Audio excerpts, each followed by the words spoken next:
धर्म क्षेत्र पत्रिका द्वारा आयोजित 8वें गोपाल राम गहमरी साहित्यकार महोत्सव एवं सम्मान समारोह के आयोजन व्यवस्थापक आदरणीय श्री अखंड गहमरी जी, आदरणीय अध्यक्ष श्री मृत्युंजय सिंह जी, सह आयोजक आदरणीय श्री प्रबुद्ध घोष जी, उपाध्यक्ष आदरणीय श्री सुभाष चंद्र जी, साहित्य सरोज की प्रधान संपादक आदरणीय श्रीमती कांति शुक्ला जी, संपादक आदरणीय श्रीमती रेणुका सिंह जी, आदरणीय आर.पी. शर्मा जी, आदरणीय राजीव यादव जी, आयोजन में सुशोभित विभिन्न स्थानों से पधारे बहुमूल्य रत्न रूपी साहित्यकारों, कलाकारों, अतिथियों, सुधीजन सभी को मेरा अभिवादन।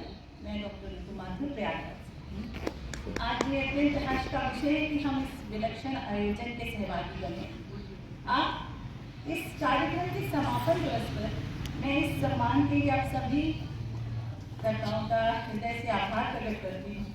इस अनूठे कार्यक्रम में हमने भारतीय संस्कृति, भाषा, आत्मीयता, ग्रामीणता व मातृभूमि से प्रेम का अभूतपूर्व संगम देखा। वास्तव में हम सभी इस मिट्टी से ही जुड़े हुए हैं और अपनी भाषा संस्कृति को विस्तार देने का मूल आधार भी हमारी मातृभूमि ही है।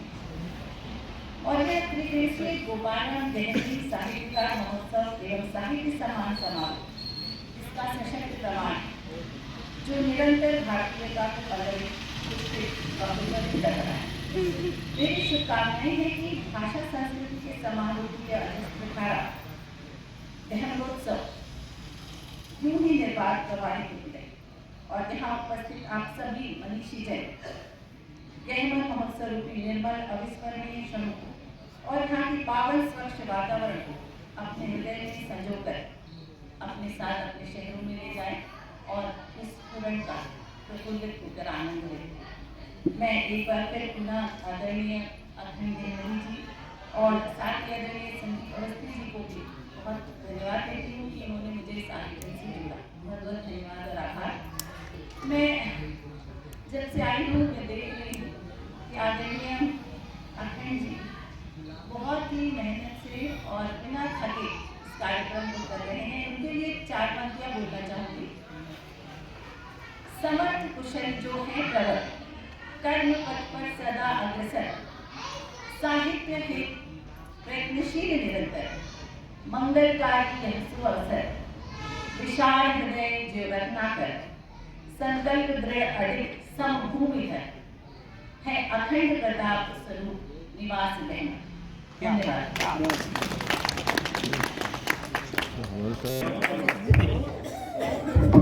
बिहारी जी ने कहा है कि सतैया के द्वारा जो नाम की तीर देखकर में छोटे लगे घाव करें गंभीर।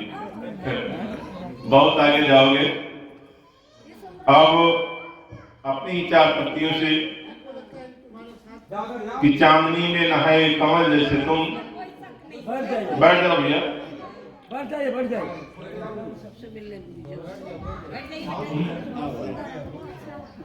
चांदनी में नहाए कमल जैसे तुम, रूप के कोई अनुपम महल जैसे तुम, और कितनी आंचल में अंगाई पागल लिए, महंगी शीशा में गजल जैसे तुम।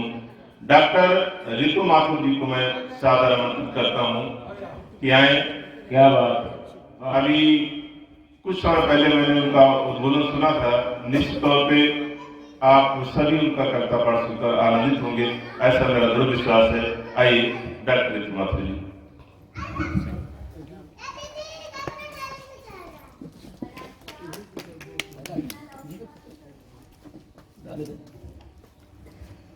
धन्यवाद आदरणीय अध्यक्ष महोदय, मंचासीन विद्वजन और आयोजन में उपस्थित सभी आदरणीयों को मेरा अभिवादन।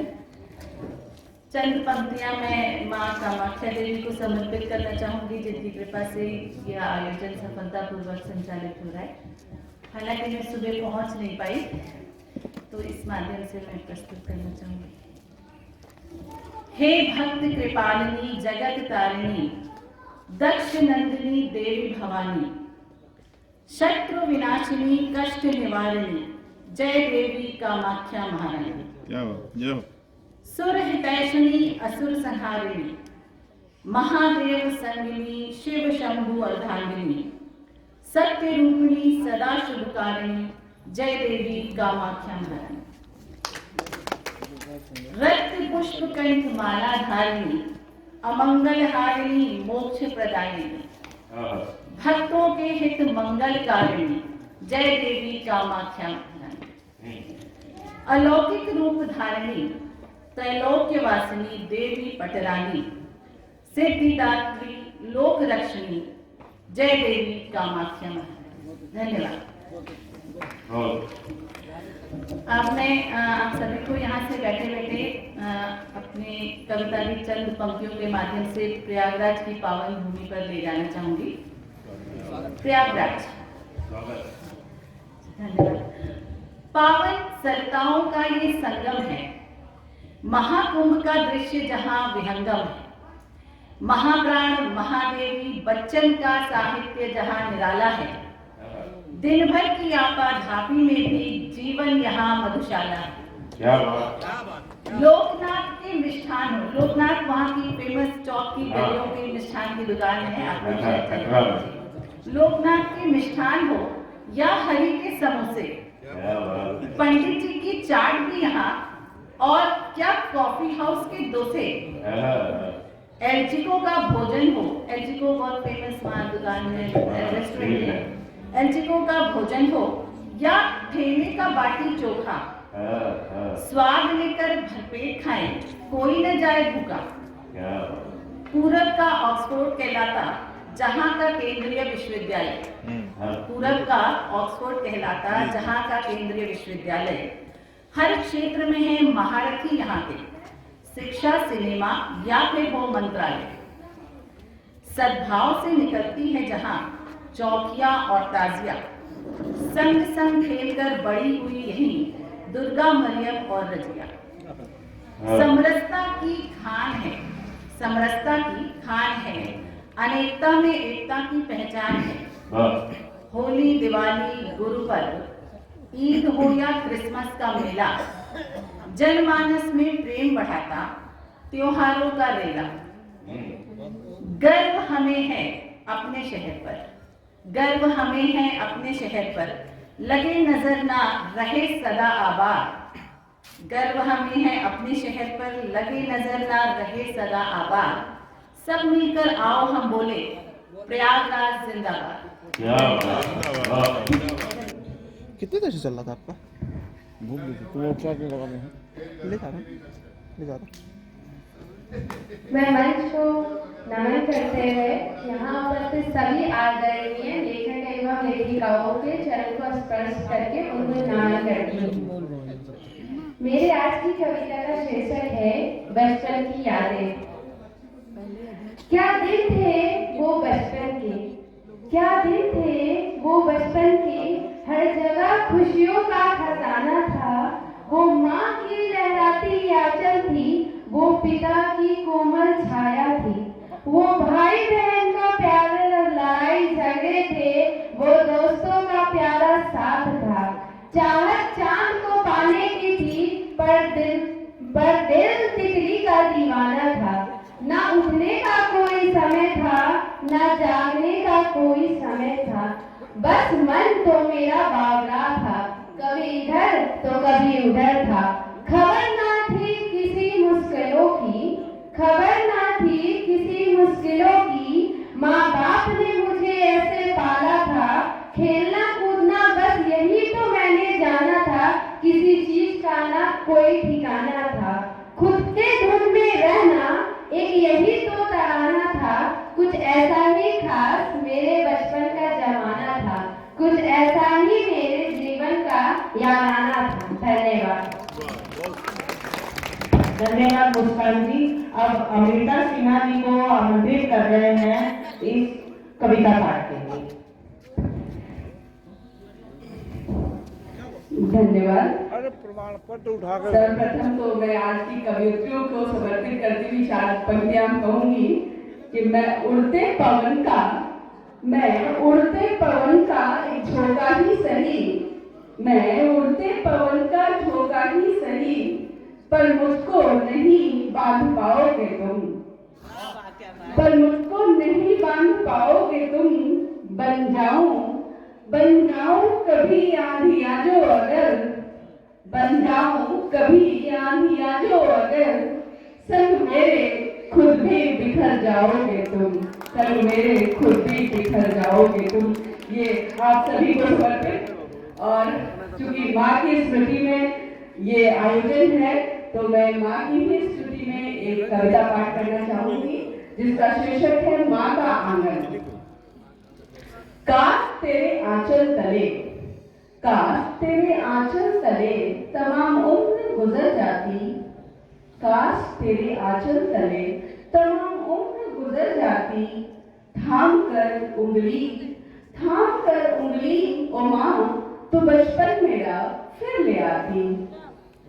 आईने में झुर्रियां जब, आईने में झुर्रियां जब अक्स अपना तलाशती हैं, आईने में झुर्रियां जब अक्स अपना तलाशती हैं, वो फिक्रमंद निगाहें तेरी, वो फिक्रमंद निगाहें तेरी, माँ याद बहुत आती है, तब याद बहुत आती है।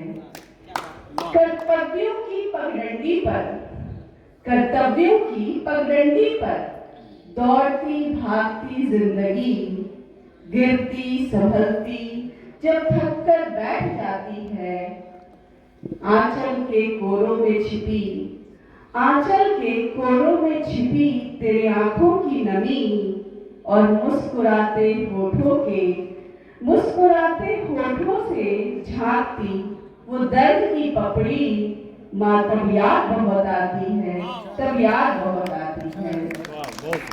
कहने को सब अपने हैं, कहने को सब अपने हैं, पर मिले उधार के सपने हैं। कहने को सब अपने हैं, पर मिले उधार के सपने हैं।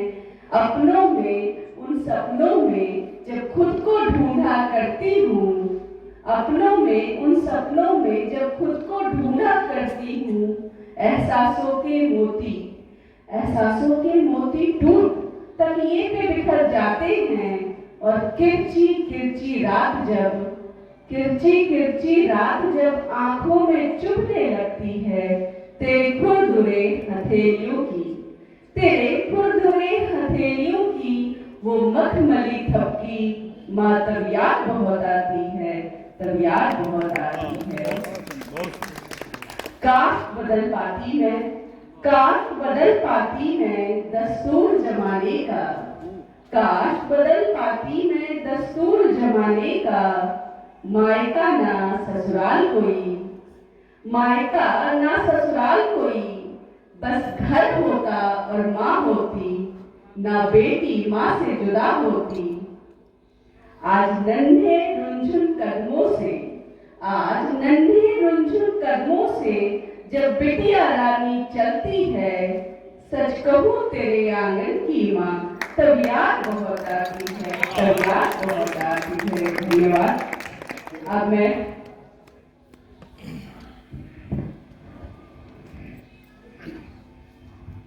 आज चलते चलते ये कवित्री सम्मेलन मैंने सुना, सुनूंगा तो बाद में,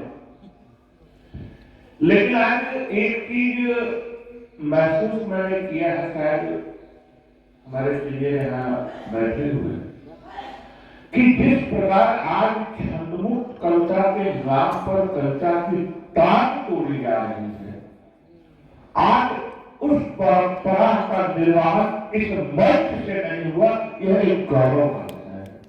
बहुत सही बात। जिसने भी छंदमुक्त पढ़ी, उसने छंदमुक्त, जिसे आधुनिक कविता भी कहा जाता है, उसकी पूरी परंपरा का निर्वाहन भले न किया हो, लेकिन कहीं ऐसा छेद भी नहीं रहा जिसको उंगली बांटी जाए। सखियों, ये आप महिलाओं के लिए बहुत ही गर्व का विषय है, इस मंच के लिए बहुत गर्व का विषय है कि हमने आज छंदमुक्त की जो तांतोड़ परंपरा है उसका निर्वाहन नहीं करके छंदमुक्त की परंपरा का निर्वाहन किया है। धन्यवाद।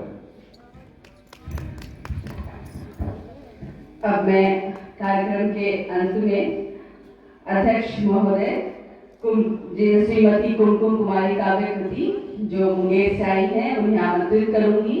वो अपनी कविता का पाठ करें और अध्यक्ष उद्बोधन भी दें।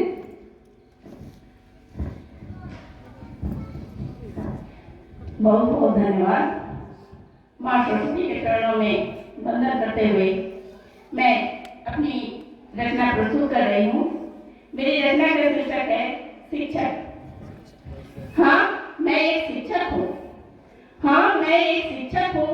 शिक्षक होने का दम्भ मैं भरता हूँ। राष्ट्र निर्माता होने पर गर्व मैं करता हूँ। हाँ, मैं एक शिक्षक हूँ। यह सच है। यह सच है कि मैंने बच्चों को खूब पढ़ाया।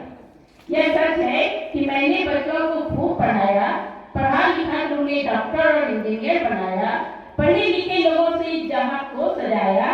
पर क्या सच में मैं उन्हें इंसान बना पाया? अगर नहीं तो व्यर्थ ज्ञान है मेरा, ये झूठा अभिमान है मेरा, ये झूठा अभिमान है मेरा। शिक्षक को शिक्षा देना काम है मेरा। शिक्षक को शिक्षा देना काम है मेरा। मैंने अपने कर्तव्यों को बखूबी निभाया, बच्चों को वर्णमाला और एबीसीडी खूब रटवाया। पर क्या सच में उन्हें शिक्षित कर पाया? अगर नहीं तो व्यर्थ ज्ञान है मेरा, ये झूठा अभिमान है मेरा, ये झूठा अभिमान है मेरा। गणित के शिक्षक होने की तो गजब शान है मुझे। गणित के शिक्षक होने की तो गजब शान है मुझे। अपने विषय का विशेषज्ञ होने का अभिमान है मुझे। मैंने बच्चों को गणितीय फॉर्मूला और ट्रिक्स खूब सिखाया। पर क्या आत्मा को परमात्मा से जोड़ने का एक सूत्र भी बता पाया? अगर नहीं तो व्यर्थ ज्ञान है मेरा, ये झूठा अभिमान है मेरा, ये झूठा अभिमान है मेरा। पर्यावरण के शिक्षक होने पर गर्व है मुझे। पर्यावरण के शिक्षक होने पर गर्व है मुझे। किस्सों पर्यावरण संरक्षण के पाठ को मैंने खूब पढ़ाया, बच्चों को प्राकृतिक सौंदर्य का बोध करवाया।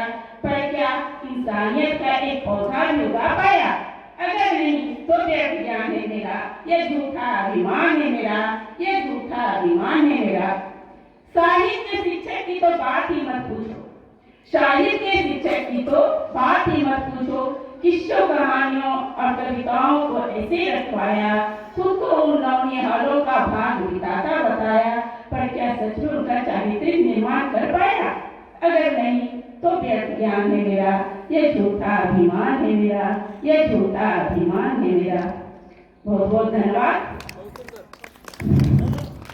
आज मंच पर इतनी सुंदर सुंदर प्रस्तुतियां, इतनी सुंदर सुंदर काव्य पाठ हमारी बहनों द्वारा सुनने को मिलेगा।